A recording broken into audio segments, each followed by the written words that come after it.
Assalamualaikum warahmatullahi wabarakatuh. Yang terhormat Bapak Fian Putra Pratama, SSTMT selaku dosen pengampu pada mata kuliah Praktikum Sistem Telekomunikasi 2. Perkenalkan, nama saya Alvin Syawalan dengan NIM 2308206 dari kelas Sistel 4A. Di sini saya akan menjelaskan materi CURN sebagai pengganti ujian tengah semester. Langsung saja ke materinya. Churn adalah kondisi saat pelanggan berhenti menggunakan layanan suatu perusahaan. Tujuan churn adalah memprediksi pelanggan yang akan berhenti. Dari definisi ini, kita memahami bahwa churn ini menggambarkan sebuah kondisi di mana pelanggan tidak melanjutkan atau menggunakan layanan dari suatu perusahaan. Misalnya, pelanggan berhenti berlangganan internet atau berhenti memakai layanan seluler dari provider tertentu. Ini bisa terjadi karena berbagai alasan, seperti harga yang terlalu mahal, layanan yang kurang memuaskan, atau adanya penawaran yang lebih menarik dari kompetitor. Oleh karena itu, dilakukan analisis churn, yang tujuannya adalah memprediksi siapa saja pelanggan yang kemungkinan besar akan berhenti. Dengan prediksi ini, perusahaan bisa lebih proaktif dan mengambil tindakan, misalnya memberikan promo atau perbaikan layanan agar pelanggan tetap setia. Analisis churn ini sangat penting terutama di industri yang mengandalkan hubungan jangka panjang dengan pelanggan seperti perusahaan telekomunikasi, perbankan, dan layanan digital berbasis langganan. Baik, kita lanjut. Baik, kita lanjutkan ke slide berikutnya, yaitu fitur-fitur dataset telco churn. Dalam analisis telco churn, data yang digunakan memiliki beberapa fitur atau kolom yang bisa kita kelompokkan ke dalam dua jenis utama. Jadi, dalam proses analisis churn ini, kita menggunakan sebuah dataset yang berisi berbagai informasi pelanggan. Informasi ini ditampung dalam bentuk kolom-kolom yang disebut fitur. Fitur-fitur ini kita bagi menjadi dua kategori utama. Yang pertama adalah fitur numerikal, yaitu data dalam bentuk angka yang bisa dihitung atau diukur. Contohnya, senior citizen, yaitu apakah pelanggan adalah warga lanjut usia, tenur, yaitu lama waktu pelanggan telah berlangganan, dan monthly charge, yaitu jumlah tagihan bulanan pelanggan. Kemudian ada juga fitur kategorikal, yaitu data set yang berbentuk kategori atau label, bukan angka. Misalnya, dependent, apakah pelanggan memiliki tanggungan atau tidak. Phone service, apakah pelanggan menggunakan layanan telepon. Multiple lines, apakah pelanggan menggunakan lines dari satu jalur telepon.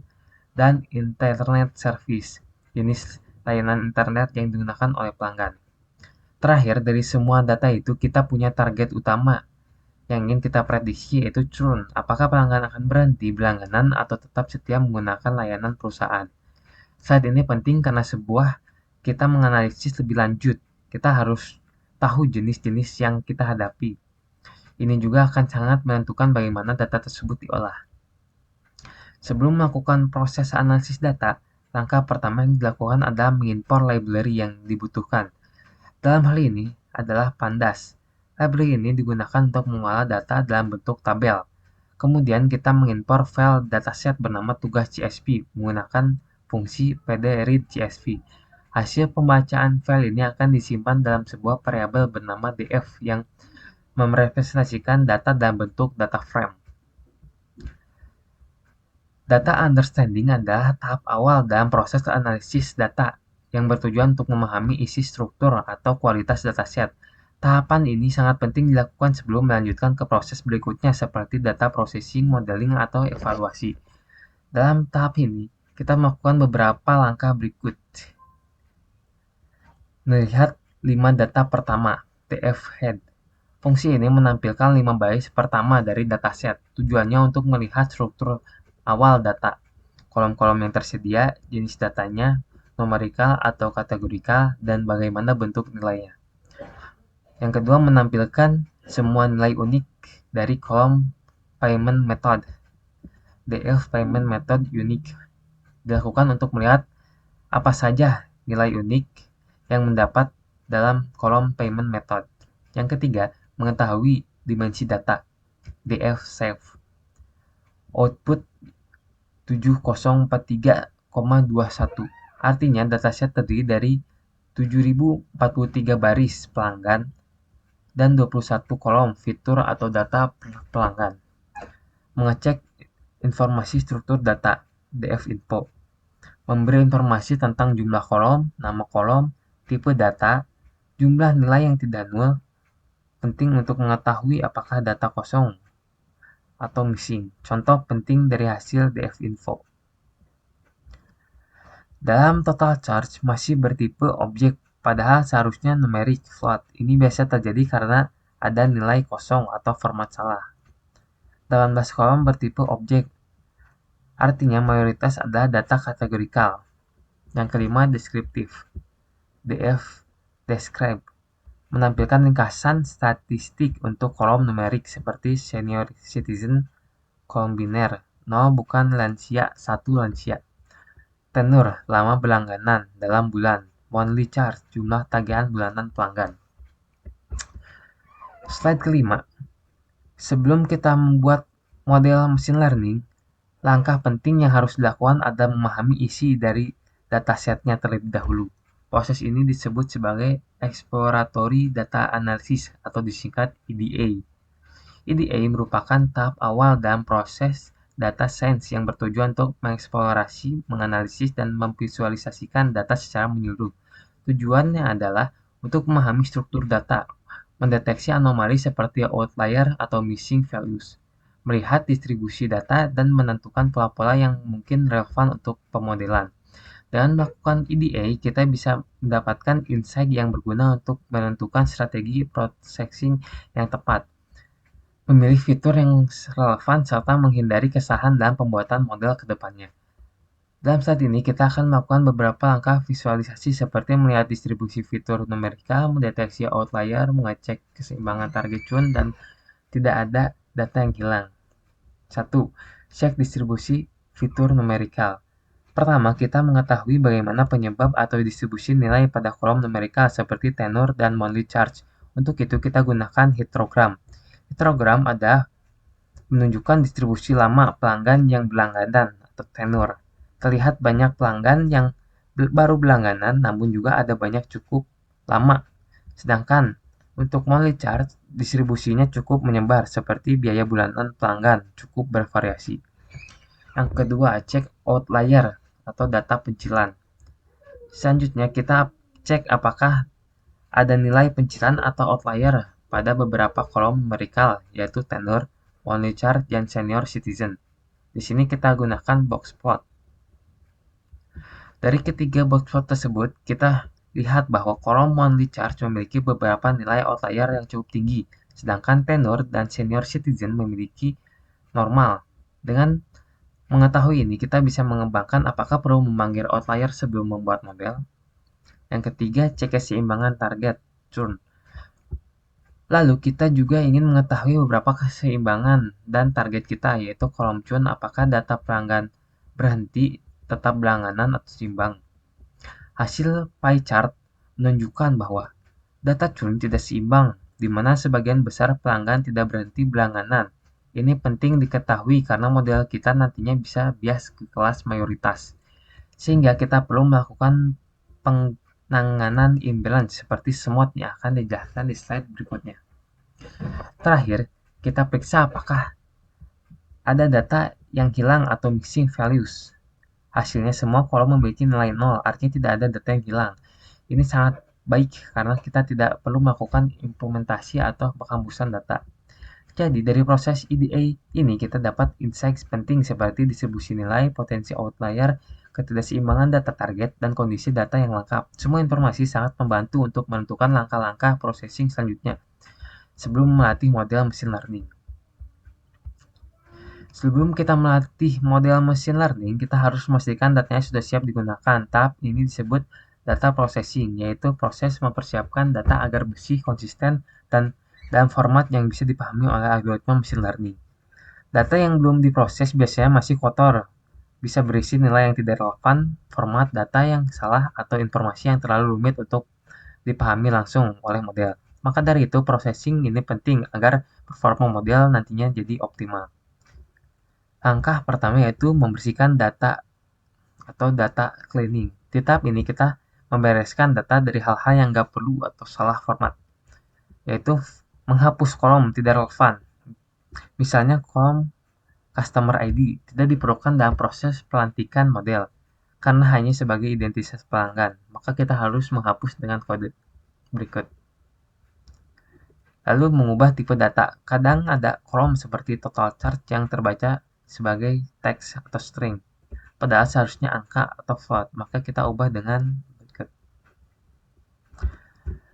Menyalahgunakan kategori.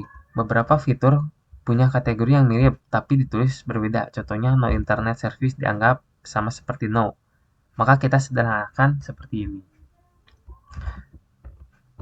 Lalu yang kedua, transformasi data atau data transformation. Transformasi ini penting untuk mengubah data ke bentuk yang lebih cocok untuk model. Label encoding. Algoritma machine learning tidak bisa membaca teks langsung, jadi semua fitur kategorikal seperti gender, contract, perlu diubah jadi angka. Normalisasi. Kita gunakan min-max scaler untuk menormalisasikan fitur numerikal agar berada di rentang 0 sampai 1. Ini mencegah model bisa terhadap nilai yang lebih besar. Yang ketiga, fitur engineering. Di sini kita bisa menggabungkan kategori seperti no font service jadi no agar lebih sederhana. Kita juga bisa menambahkan fitur-fitur baru jika ditemukan peluang menarik, misalnya kombinasi antara kontrak dan lamanya berlangganan. Reduksi dimensi atau dimensionally reduction. Kalau jumlah fitur terlalu banyak, model bisa jadi lambat belajar atau malah overfitting. Maka bisa dipakai teknik reduksi dimensi untuk menyederhanakan data. Manfaatnya yaitu model jadi lebih cepat, mengurangi kompleksitas, meningkatkan kemampuan dinamitas model ke data baru. Yang kelima, pembagian data atau train test script. Langkah terakhir adalah processing, adalah membagi data menjadi dua bagian, yaitu training set dan testing set. Training set untuk melatih model dan testing set untuk menguji performa model. Biasanya pembagiannya 80% training dan 20% testing. Dengan random state sama dengan 42, kita pastikan bahwa pembagian datanya konsisten setiap kali dijalankan. Oke teman-teman, jadi slide ini kita akan bahas satu tantangan penting dalam machine learning, yaitu imbalance data atau data yang tidak seimbang.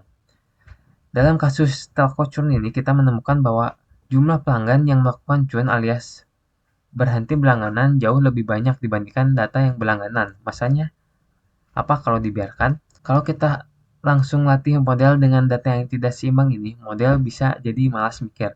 Dia akan lebih sering menebak pelanggan itu tidak churn, karena itu yang paling sering terjadi. Akibatnya, model ini jadi tidak sensitif terhadap kasus churn yang sebenarnya penting untuk dideteksi. Misalnya dari 100 data pelanggan, 220 orang yang churn, sisanya 80% tidak churn. Kalau model asal menebak orang tidak churn, dia akan akurat 80%.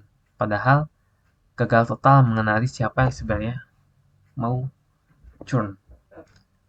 Dan ini bahaya terutama untuk bisnis, karena justru pelanggan yang churn inilah yang paling butuh diperhatikan. Untuk itu ada beberapa teknik yang kita gunakan agar modeling jadi lebih adil dan sensitif terhadap minoritas, yaitu oversampling dan undersampling. Oversampling yaitu kita bisa menambah jumlah data dari kelas minoritas entah dengan cara menyalin data yang atau dengan teknik seperti smooth, membuat data baru secara sintesis. Itu yang kedua, undersampling. Kita kurangi data dari kelas mayoritas, tidak churn, supaya seimbang dengan jumlah kelas minoritas. Tapi teknik ini bisa bikin kita kehilangan informasi kalau kita tidak hati-hati. Nah, teman-teman, sekarang kita akan bahas teknik yang sangat powerful untuk menangani masalah imbalance, yaitu dengan smooth. Smooth atau synthetic minority oversampling technique adalah cara untuk menyeimbangkan jumlah data di kelas minoritas. Dalam hal ini, pelanggan yang churn dengan cara membuat data sintesis baru. Bedanya dengan sekadar menggandakan data lama, smooth ini membuat data baru yang palsu tapi realistis, berdasarkan kemiripan dengan data yang sudah ada. Jadi hasilnya lebih variatif dan tidak membuat model overfit. Mari kita bahas langkah-langkah satu persatu. Langkah pertama, pisahkan fitur dan label. Kita pisahkan kolom fitur X ini dan label atau targetnya, yaitu Y. One hot encoding. Karena semut hanya bisa bekerja pada data numerik, kita semua fitur kategorikalkan menjadi angka menggunakan one hot encoding. Kita pakai pdget database untuk itu. Split data, kita pecah dataset menjadi data latih dan uji. Yang perlu diperhatikan, semut hanya boleh diterapkan ke data latih ya.